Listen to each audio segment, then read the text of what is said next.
Hey everybody, welcome back to another video on the Northwestern Central Railway. Now today, this ain't gonna be a review. We're gonna do a first ever versus video. And today, even though it's gonna be a little bit fast paced, we're gonna do a comparison or a versus between the Lionel 736 Berkshire and my more modern Lionel O scale TMCC Berkshire, even though it's still pretty damn old. So yeah, this is going to be a video that's going to be going over the different types of Berkshires and which one will be better than the other one. We'll face out at the end of this video. So we're going to start with obviously the 736. So this engine has been made in about 1940s, in that mid to beginning of the post-war era. And this one has been made, I'm assuming, I think last time I did it, I think I said around mid to late 2000s. So yeah, this is going to be very, very interesting how this is going to be laid out. So we're going to go through one by one and show off the difference between these two different types of Berkshires. And at the end, we'll see if we can have a race with them and see how fast each one can go around the layout. Alright, so we're going to start with the 736. And of course, this is definitely not the most creamly based of quality, as I would say, and not really having too much detail, but either way, it's still a very nice piece nonetheless. So what we got is obviously what we know. We got a Berkshire, and we got our, I believe it's, 64, 66W tender. And comparing it to the length of the scale engine, it's definitely a very, very small engine. And as you can see, height-wise, the tallest point here would be actually the top of the whistle, but I'm going to go to the top of the smokestack. Yeah, you're definitely missing some length here. So probably the smokestack would meet the length of the bell up here on the scale engine. So yeah, this one, it doesn't have too much details. You got the simple iron bar and got a little swingable bell. Now the big reason why this is very different from the scale engine is because of, well, two things. One is obviously the size comparison. This is more geared for an O gauge line, so it could take tighter curves. And if they made this as a scale model in the 40s, it would definitely be very, very expensive, especially the last time that they did a scale engine, which I believe was the 700E or the M10000 or the Hiawatha, which, yeah, those actually are scale. So yeah, looking at it, it's not too much detail, but it's enough for anyone to, as metaphorically, cream in their damn pants. So yeah, looking around here on a couple things, tender, there's definitely no detail inside. All there is just the housing for part of the E unit, which there's not too much space for it in there, so that's why they had to extend it to the cab. So yeah, and also part of that E unit, you can see the lever sticking out, which is something definitely this engine does not have. No. So yeah, you got the, for the tender as well, size comparison from the O gauge to the scale. Yeah, you're really telling the difference in that. So yeah, looking at the back here, it's the exact same design as the tender that I have for my Polar Express model, so very good about that. And yeah, let's get going on the scale Berkshire and see what comparisons that I'll have for that. Alright, so before we get to the scale Berkshire, I'm actually going to do a little weight and size comparison with this handy dandy measuring tape. So I'm going to do the 736 first. I'm going to go from coupler end to front of the cow catcher, which is just going to be probably 20, oh wait, yeah. A little more than 20 inches. So that would be about 20 or 1/16 or 1/8 inches long. And the weight of the engine is going to be coming in at, well, it's too damn big, too heavy for the scale. It goes past 4, so I'm gonna say 5 pounds for that. And the tender is gonna go for 1 pound and 1 pound 5 ounces, I'll say. So yeah, now we got that, a little bit of data conjoined. We're gonna go on and go do the scale Berkshire that was produced around the mid to late 2000s. So before we do anything else, we're gonna do a length comparison. So again, we're gonna go from the front coupler all the way to the back. I'm gonna have that situated in the right spot. Alright, so going back to the coupler here, this is gonna be 26.5 inches. So I go like, holy shit, we are dealing with a major 6-inch size comparison of the entire engine here. And so I'm assuming this is gonna clock out. Yep.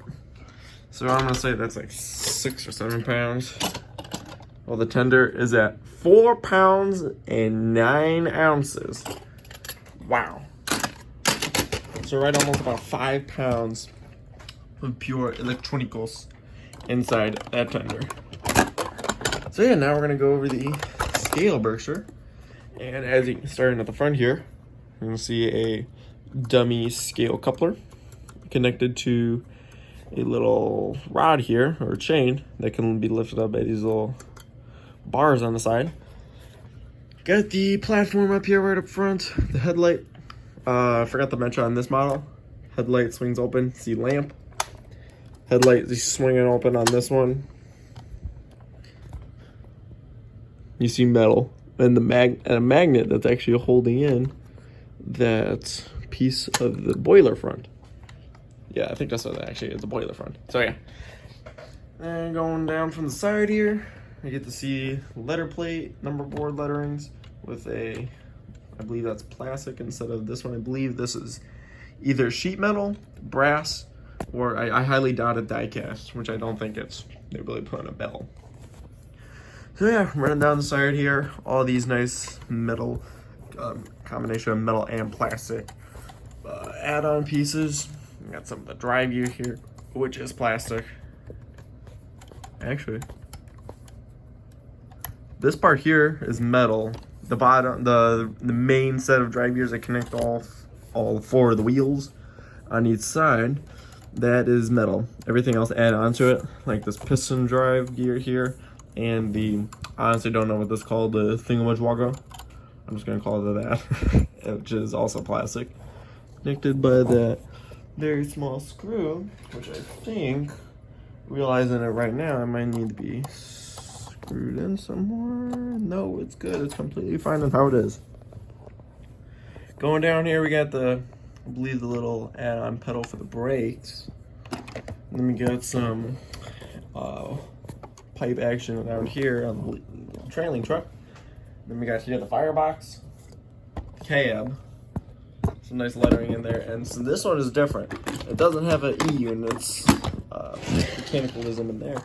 It's got crew figures, and it actually, for the firebox inside of there, it actually can light up. So cool thing about that. And also on top of the cab, got a sliding door over there, which actually I'm assuming was put there to release smoke if there's too much, or is the excess amount of it inside the cab while the train's running.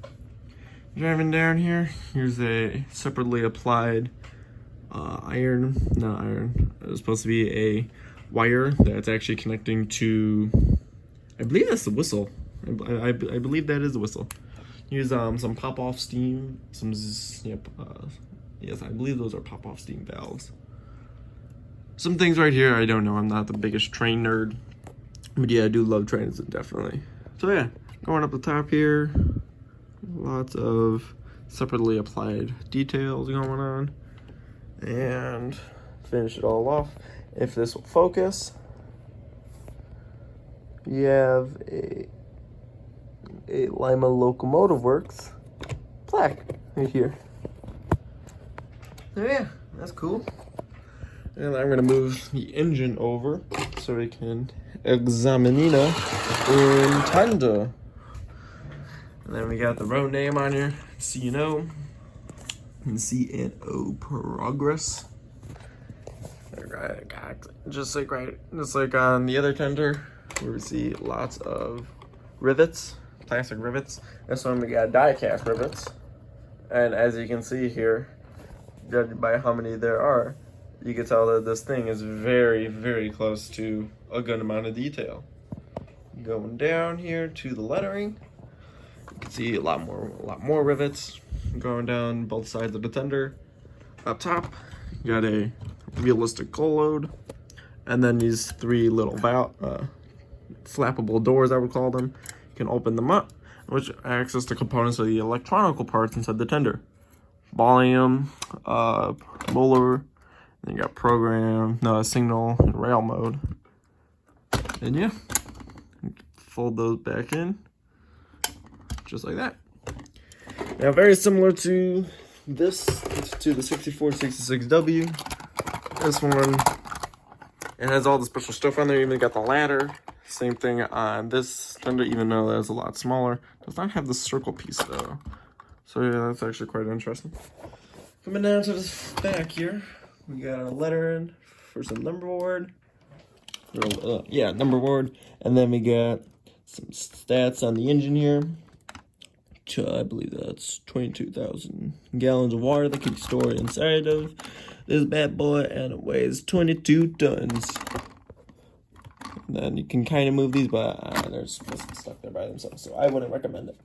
So yeah, and then we get also operating knuckle coupler by remote control. This one, the old-fashioned uncoupling track that you would get either for fast track or tubular track. Also got a working headlight. Coming up to the front of the tender, where you could really see some big differences between both the scale model and the O-gauge model.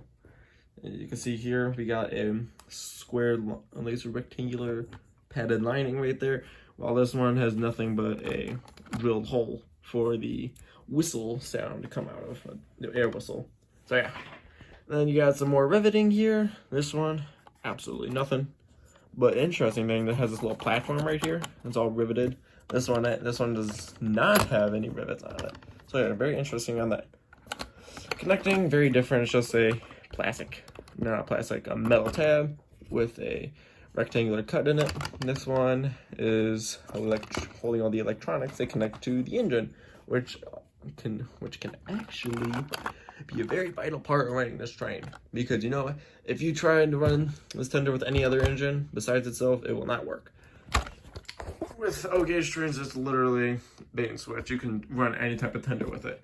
I can even run that, if this can actually, yeah, I can run that tender up there for that Wisconsin Central Atlantic with this engine, because I feel like it, and because it doesn't require any type of manual or electrical connection with that specific tender. So yeah, now we got those out of the way. I'm gonna put both of these components back in the tracks. We're gonna turn on our power here, and we're gonna get some electricity going. And look at it.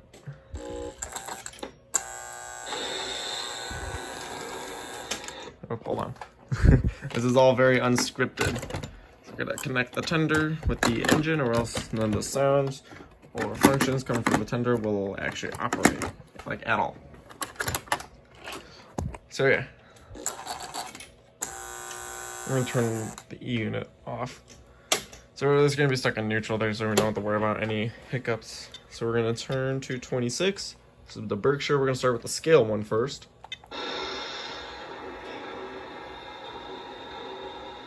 Here's the whistle on that model.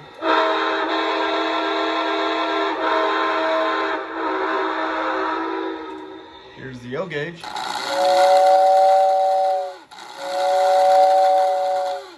Very, very different. This one got crew talk. Chesapeake, Ohio 2699. Requesting departure.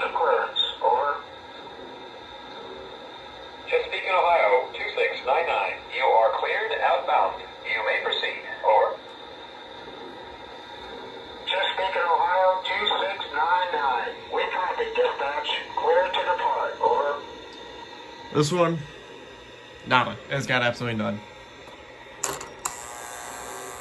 So yeah. And then you can see, you can hear the buzzing of the E unit when it's moving. This one has an E unit, no E unit here because it's all electronic. This one you can manually automatically change with the push of a button on the Legacy or TMCC remote, changing the directions. This one you gotta do it manually with the lever on the transformer. And this one also got the, I believe, sound for water ambient tender. This one, nothing. Steam blowdown effect.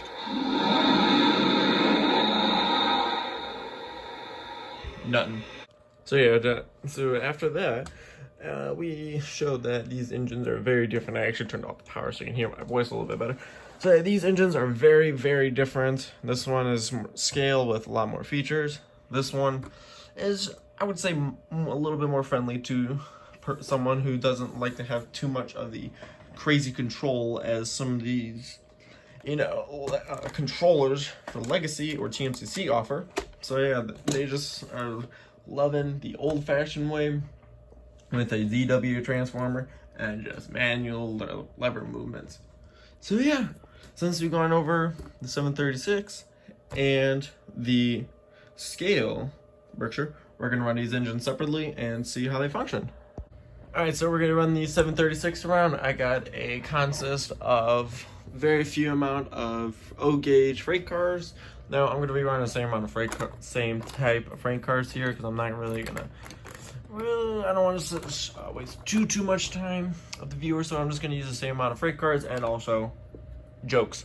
People love them. So yeah, here's gonna be the 736 running. I'm gonna put it in neutral first. Let's get that whistle.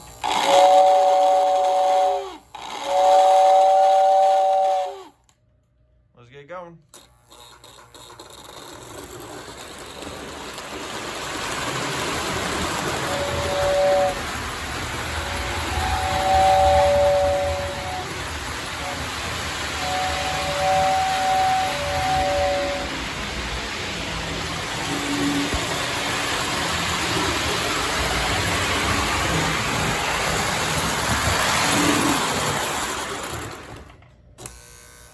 So yeah, now just a quick little run around the layout just to show that this one is very, very friendly to tight curves. Doesn't have too much of a really great speed control because you're at the helm of the lever of your transformer, so you really can't show too much control with it. There's Percy hanging out down there.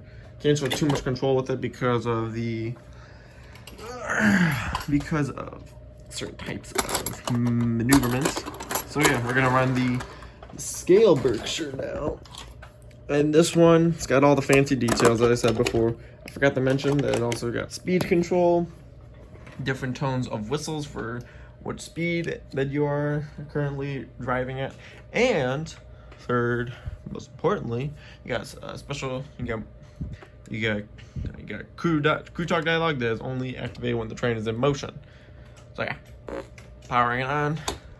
Get the sound of the speaker and the tenders. We're gonna start it up with the Legacy remote. 02699, standing by for clearance. Over.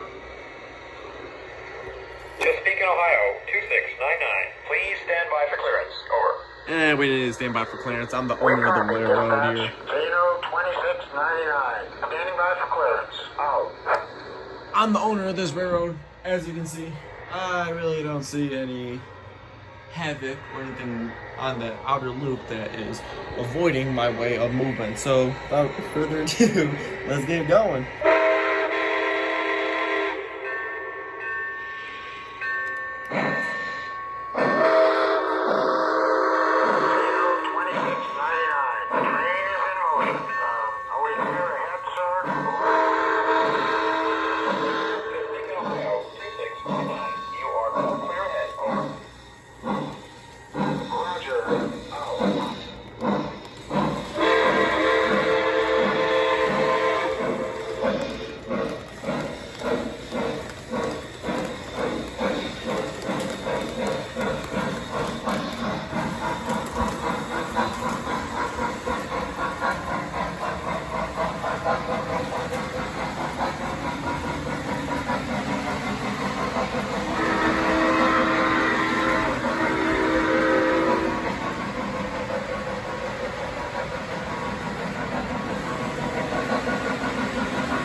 Last thing I forgot to mention, this also does have a custom shutdown sound effect. Well, this one, you just turn it off, you get absolutely nothing. So yeah, we're gonna reset the set real quick so we could get the final conclusion of everything. Alright, so the last thing that we're gonna go over is my overview thoughts, and there's one. The other one is gonna be price comparison. So yeah, the big thing with these two engines is not only is look, size, and scale, it's also price tag. So if you look hard enough, if on certain platforms like trains.com, eBay, or you can go looking at garage sales, antique stores, or you could get looking at train shows. You could I got mine with the tender here for, if I remember correctly, about $140. I think that was the exact price when I said it in the previous video. If I'm wrong, I'm sorry. I don't have the best memory. So yeah, these are for consider being a very, very high quality and sought after post-war steamer, especially with a crap ton of drive gear and wheels on it. It's definitely gonna pay a little bit more expensive than, let's say, a 646 Hudson or a 2343 F3, depending on where you're going. Now, that doesn't give you too much features, but for someone who likes the classic post-war stuff, or trying to collect them, or I just swung that open, or if they're like trying to find a good small size engine to add to their O-gauge fleet, this one is absolutely amazing. Love it. Great puller as well. Also forgot to mention, this one, if you get the 736, you get the additional bonus of getting magnet traction, or getting some magnetized wheels to get you a better grip. So yeah, great. Now, coming to the scale, Berkshire is definitely a lot different story. You're gonna get a lot of insanely great and really accurate stuff. I'll say it for now, stuff. And really, the detail on this stuff is absolutely amazing. Like, you can really never find this stuff on engines like this. I mean, yeah, there's still detail on it, but it's definitely not going to be good compared to these bad boys, these big scale steamers. So yeah, this one, you get the TMCC control, you get a lot of functions. I'm just gonna go over the Legacy remote. You get whistle, crew talk. You can change the volume on the tender for sound effects. You get some additional features, and then you can turn on or off the headlight. On that, you can get some fancy crew talk dialogue. Nice bell sounding. That is all highly accurate or very close to the real engine. This, all you're gonna get is an air whistle. So I'm not saying it's bad, I'm just saying you're going to get a lot of really nice features if you go for a scale engine just like this one. Now, usually, people like holding on to these. I haven't found one, the exact model number, model with the same paint scheme and road number. But if you do look on the same places I mentioned earlier, you could probably find these for about, and if you don't like high prices, shield your ears now, because prices you're probably going to be finding right now is around $800 to $900, which is a rare engine. I think it's rare with this type of paint scheme, because I cannot find it anywhere.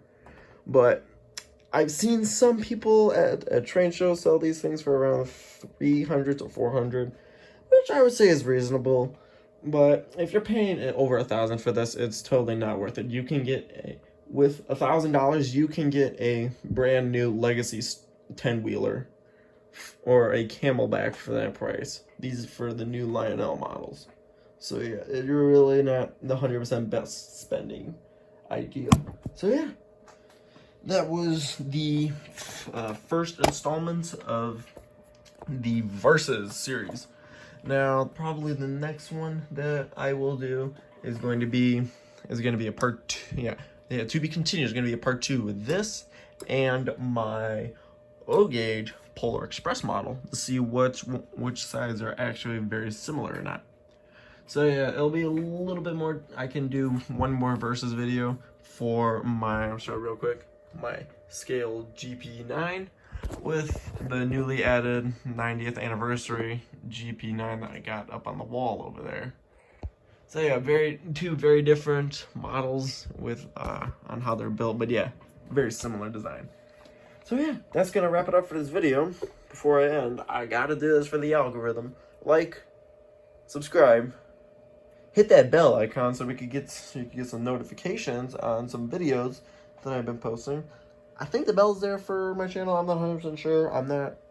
If it's for a certain amount of subscribers and I'm not there yet, I'm sorry. It's still good to ask. So yeah, since we got that out of the way, stay tuned for the next video coming up. And this is going to be the Northwestern Central Railroad signing off. Have a very, very nice day.